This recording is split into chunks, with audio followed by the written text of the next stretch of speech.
I still remember the exact moment I realized something was wrong. It was a Tuesday morning in April, the kind of spring day where the air feels like it's holding its breath, cool but promising warmth later. I was in my workshop behind the house, sanding down an oak dresser from the 1930s, sawdust catching sunlight through the windows, the smell of lemon oil and wood stain hanging in the air. My phone buzzed in my pocket.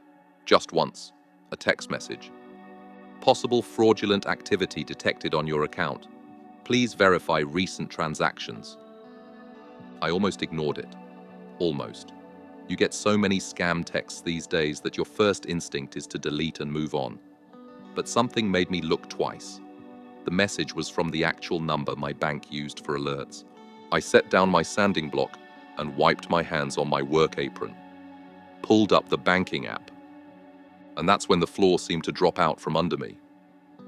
Our joint checking account, the one that held $46,732 from my pension deposits and our emergency fund, showed a balance of $212.47.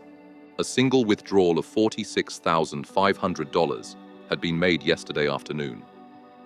I blinked, checked again. Maybe I'd tapped the wrong account. Number. This was our main household account, the one we both used, the one where my firefighter's pension was deposited every month for the past 3 years since I'd turned in my helmet and boots for good. I opened our joint savings account next. The balance that should have read $78,300 showed $2,145.21. My hands started shaking, not the slight tremor I'd developed over the years from holding heavy equipment for too long. This was different. This was adrenaline and disbelief. I called the bank immediately, my voice steady despite the earthquake happening inside my chest. Sir, those transactions appear legitimate. They were made in person at our downtown branch. The withdrawal slip was signed by Dana Warren, who is listed as a joint account holder. Dana, my wife of 16 years. Dana, who was currently on day 4 of a 12-day girls' trip to Aruba, a trip she'd been planning for months. Her first real vacation, she said, after supporting me through decades of 24-hour shifts and missed anniversaries during my firefighting career. There must be some mistake, I told the bank representative. My wife is out of the country. Sir, the transaction was made in person with proper identification. Would you like to file a fraud claim? I should note that on joint accounts, both parties have equal access to... I understand. I cut him off. Let me look into this further and call you back. I hung up and stared at the half-restored dresser in front of me. 6 months ago, restoring vintage furniture had become my retirement passion. Taking broken, neglected pieces and bringing them back to life. Finding the beauty beneath layers of damage and neglect. Ironic, considering what was happening now. I called Dana, straight to voicemail. I texted, "Is everything okay?" The bank called about some large withdrawals. No response. I tried not to jump to conclusions. Maybe there was a simple explanation. Maybe her wallet had been stolen. Maybe she'd made arrangements I'd forgotten about, though I couldn't imagine what kind of arrangement would require emptying our accounts without telling me. I went back to the house, my legs feeling strangely disconnected from my body, our home of 12 years. A modest 3-bedroom ranch on an acre of land about 30 minutes outside of Pittsburgh. Nothing fancy, but it was paid off. Or at least, I thought it was. I booted up our shared desktop computer and logged into our investment account. The password didn't work. I tried again. Nothing. The system locked me out after the 3rd attempt. My stomach tightened. That same password had worked 3 days ago when I'd checked our quarterly statement. I called the investment firm. After verifying my identity, the representative informed me that the password had been changed yesterday. And there was more. I also see that a partial liquidation was processed yesterday, $175,000 from your mutual funds was withdrawn and sent via wire transfer. The room tilted slightly. That was almost half of our retirement portfolio, money we'd set aside for our future, for medical expenses as we aged, for the life we'd planned together. Can you tell me who authorized this transaction? Yes, Mr. Warren. It was authorized by Dana Warren. As this is a joint account, she has full access. I thanked him mechanically and hung up. My mind was racing, trying to make sense of what was happening. Dana and I weren't having problems, not the kind that would explain this. Sure, we'd settled into a comfortable routine over the years. The passion had cooled somewhat, as it does in most long-term marriages. But we still had our movie nights every Friday, still held hands on our evening walks, still said, "I love you" before bed. Or so I thought. I found myself walking to our home office. Dana had always handled most of the paperwork in our marriage. She'd been an administrative assistant at a law firm before retiring 2 years ago, and she had a talent for organization that I lacked. I, on the other hand, was better with my hands, fixing things, building things. It had seemed like a natural division of labor. Now I wondered what else I had missed. The office was meticulous, as always. Color-coded files in the cabinet, pens arranged by type in the ceramic holder I'd given her for Christmas. I started going through the drawers. At first, I felt like an intruder in my own home. Then I reminded myself that my wife had just withdrawn over $300,000 of our joint savings without telling me. Privacy had left the building. In the third drawer, behind a stack of warranties for appliances, I found a folder I'd never seen before. Inside were printouts of emails between Dana and a realtor. They were discussing the sale of our house. As we discussed, I believe we can list the property for $475,000 in the current market. Once your husband signs the necessary paperwork, we can move forward quickly. The date on the email was from 2 months ago. I sat down heavily in Dana's office chair. My hands were numb. An acrid taste filled my mouth. I read more emails, discovered that Dana had been communicating with this realtor for over 6 months, that she had received a market analysis of our home, that she had inquired about how quickly they could list and sell once the paperwork was in order. Paperwork I knew nothing about. I kept digging, found bank statements for an account I didn't recognize, a personal account in Dana's name, only at a bank we'd never used. The most recent statement showed a balance of $42,300. Where had that money come from? We had always pooled our resources. Or at least, I had thought we did. I leaned back in the chair, my mind struggling to process what I was discovering. This wasn't impulse. This wasn't a misunderstanding. This was calculated, planned, deliberate. My phone buzzed again, a text from Dana. "Everything's fine. Just moved some money for a surprise when I get back. Having a blast. Miss you." The casual tone, the exclamation points, the absolute disconnect between her message and the reality I had uncovered. I didn't respond.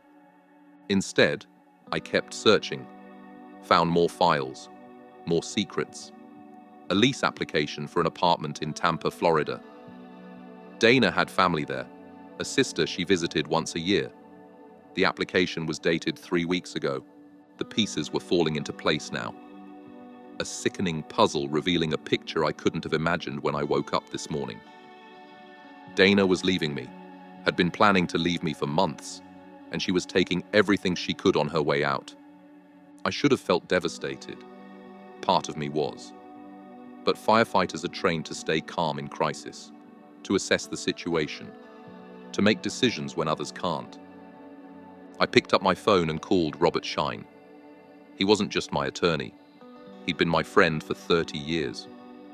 We'd coached our kids' baseball teams together back when my son from my first marriage was still in school. "Len," he answered on the second ring. "How's retirement treating you?" "Not great at the moment, Rob. I need your help, professionally.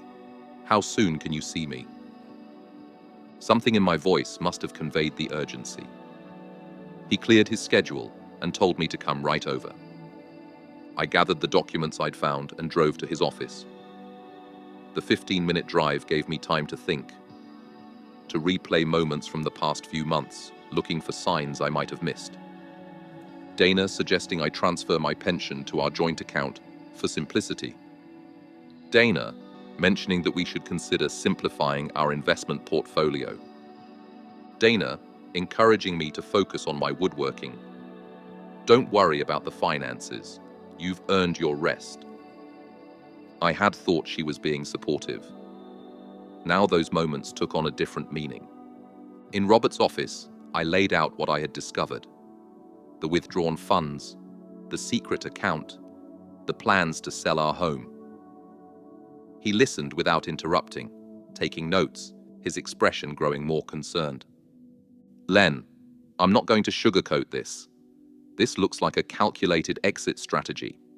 And unfortunately, in Pennsylvania, as a no-fault divorce state, the fact that she's done this doesn't necessarily prevent her from claiming an equal share of the marital assets. Even the money she's already taken. That money will be considered in the eventual division of assets. But yes, potentially, she could still claim more. I felt a surge of anger, not just at Dana, but at myself, for being so trusting, so blind. What can we do? Robert leaned forward. The good news is you've caught this early. She clearly didn't expect you to notice until she was ready to make her move.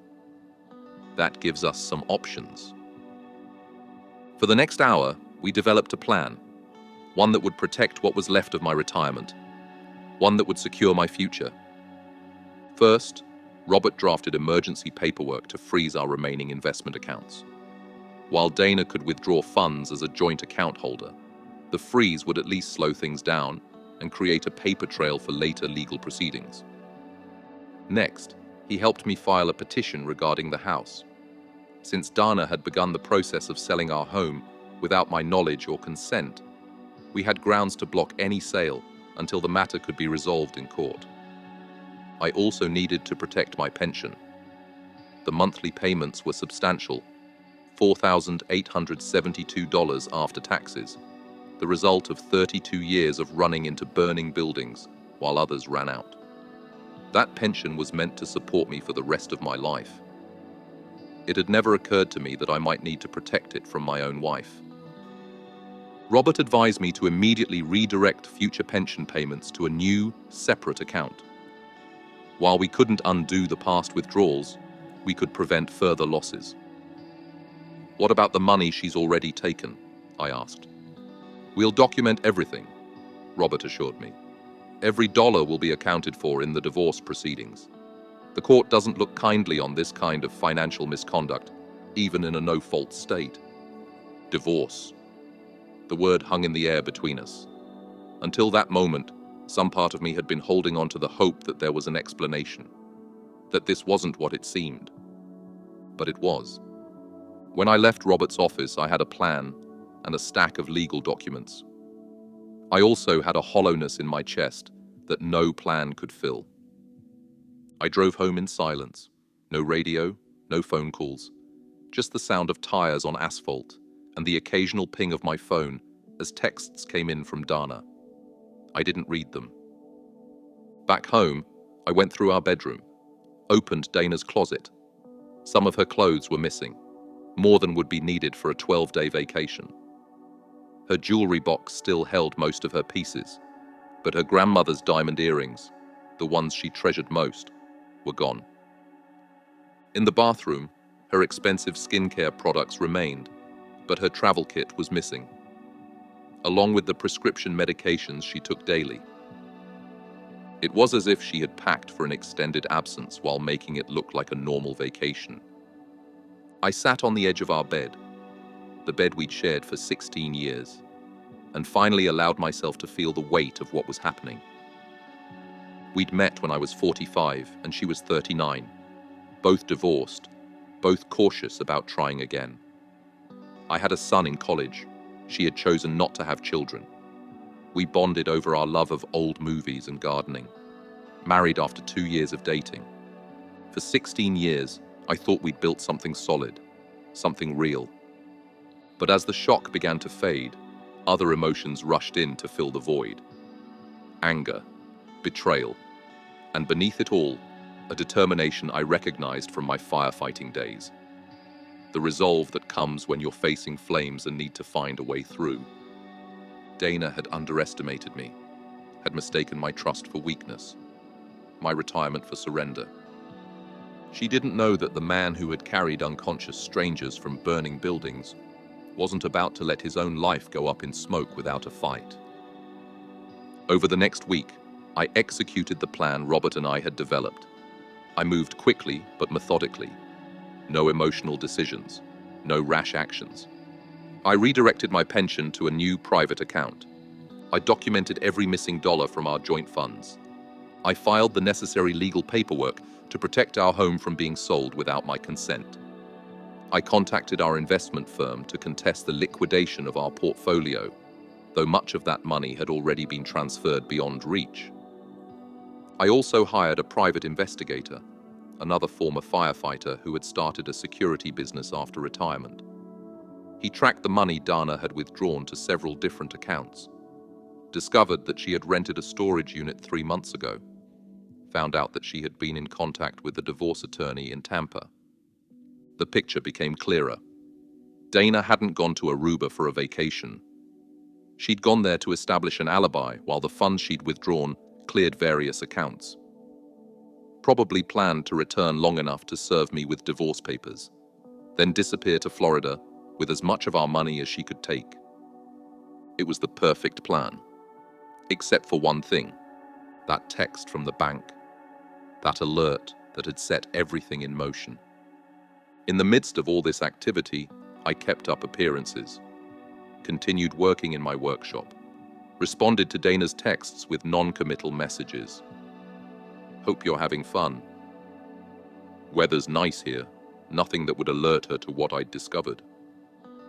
She was due back on Saturday, 8 days after I'd received that bank alert. 8 days that had changed everything. I considered confronting her immediately upon her return, laying out the evidence, demanding explanations.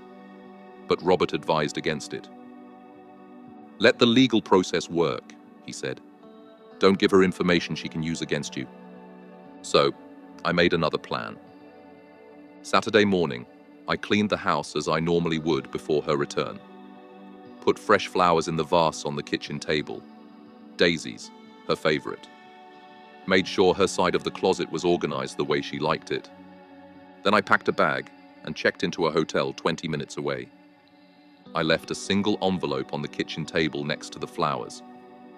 Inside was a copy of the legal petition preventing the sale of our home, a printout of the bank transactions showing the withdrawals she'd made, and a business card for my attorney.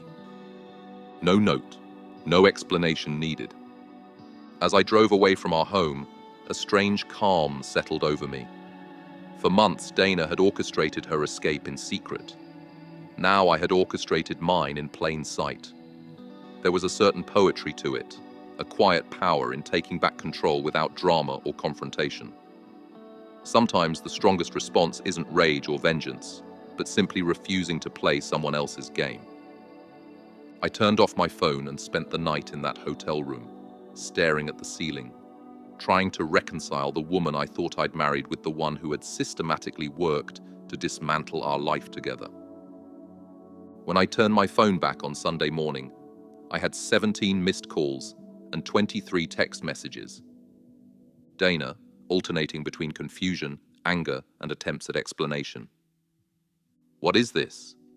You're overreacting. I can explain everything. How dare you involve a lawyer? I was going to surprise you. Why aren't you answering? Please come home so we can talk. The last message had come in at 2:17 a.m. Fine, have it your way. You'll be hearing from my attorney. I checked out of the hotel and drove home, unsure what I would find. The house was exactly as I'd left it, except for the envelope on the kitchen table. It had been torn open, its contents scattered across the surface. The flowers were in the sink, stems broken. Dana was gone, along with her suitcases and whatever else she could carry. In the weeks that followed, our divorce proceeded with cold efficiency. Dana hired an aggressive attorney who argued that she was entitled to half of everything, including my pension. She claimed that she had only moved the money to protect it because she suspected I was having an affair, that she had planned to surprise me with a vacation home in Florida. The evidence suggested otherwise. The private accounts established months before, the apartment lease application, the secret consultations with realtors and attorneys. The court was not impressed by her explanations. I won't pretend the process was easy. Divorce never is, especially at our age. When you're in your 60s, you don't have decades to rebuild what you've lost. Every dollar matters. Every setback feels more permanent. But I had advantages Dana hadn't counted on. First, I had documentation of the financial deception. Bank records showing systematic withdrawals, evidence of hidden accounts, proof that funds had been diverted without my knowledge. Second, I had acted quickly and legally to protect what remained. No vindictive countermeasures, no emotional outbursts that could be used against me. Just methodical steps to safeguard my financial future. Third, I had a reputation in our community, 32 years as a firefighter, volunteer work with the burn unit at Children's Hospital, a history of showing up and doing the right thing. Character still counts for something, even in a no-fault divorce state. 6 months later, the divorce was finalized. The terms were better than I had dared hope for. I kept the house, the home I had maintained and improved for over a decade. My pension remained mine, protected from division by both state law and the evidence of Dana's financial misconduct. The funds Dana had withdrawn, $296,800 in total, were counted against her share of our remaining assets, which meant she received very little additional property in the settlement. I had to sell some of our possessions to rebuild my emergency fund. Had to adjust my retirement budget to account for the loss of nearly half our investment portfolio. Had to accept that my plans for traveling during retirement would need to be scaled back. But I still had my home, my workshop, my pension, and most importantly, my dignity. Dana moved to Tampa as planned. I heard through mutual friends that she was telling a very different version of our story, that I had been controlling and cold, that she had escaped an unhappy marriage. People who knew us knew better. A year has passed now since that Tuesday morning when my phone buzzed with a fraud alert. My life is different than I had imagined it would be at this stage. Quieter, more solitary. In my workshop, I continue to restore broken things. Find beauty in what others have discarded. Some days, the irony of that isn't lost on me. Recently, I finished restoring that oak dresser, the one I was working on when everything changed. It stands now in my bedroom, its wood glowing with new life. The scratches and water rings are gone, but if you look closely, you can see the grain patterns that tell the story of its journey, the knots and whorls that give it character. I'm not the same man I was before Dana left.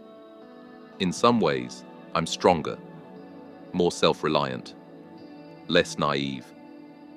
In other ways, I'm more cautious, less trusting. The betrayal leaves marks that don't easily fade, but I've survived. Not just survived, I've protected what I spent a lifetime building, secured my future on my own terms. So what did I learn from this experience?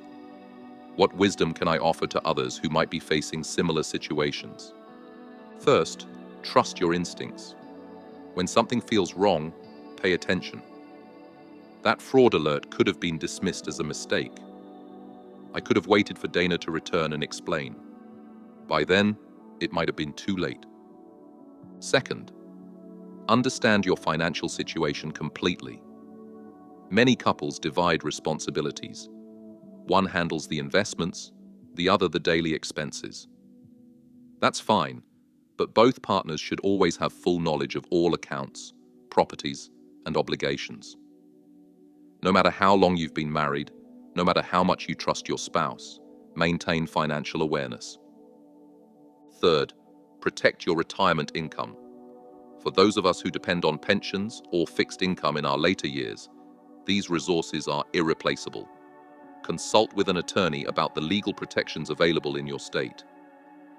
Consider a trust or other legal structure that safeguards these assets, especially in second marriages.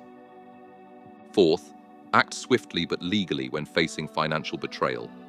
Emotion is natural, but revenge is rarely productive. Document everything. Consult professionals. Follow the legal process. The court system isn't perfect, but it does recognize and often penalize financial misconduct.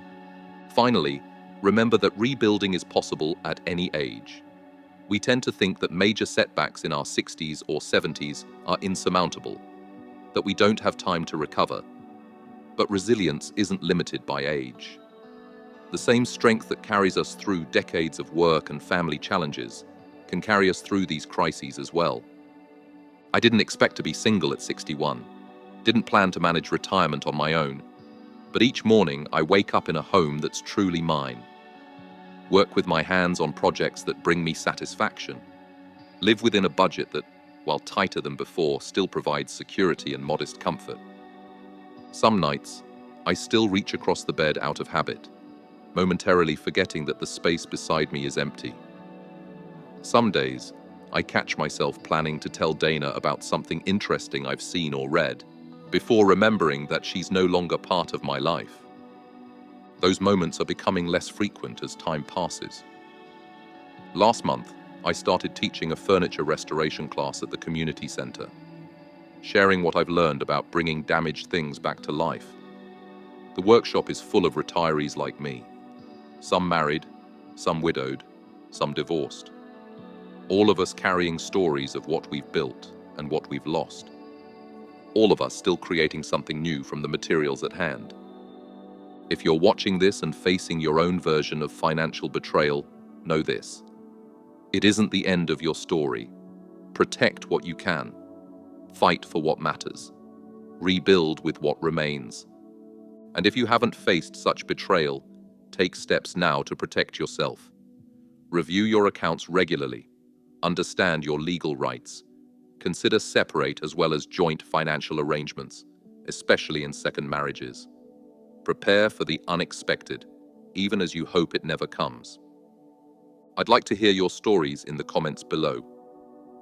How have you protected your retirement from unexpected threats? What strategies have helped you rebuild after financial setbacks? What advice would you give to others in similar situations? Subscribe to our channel for more real-life stories of financial challenges and comebacks, because none of us should have to face these journeys alone. This is Leonard Warren, signing off from my workshop, where broken things get second chances, and so do the people who fix them. This is Leonard Warren, signing off from my workshop, where broken things get second chances, and so do the people who fix them.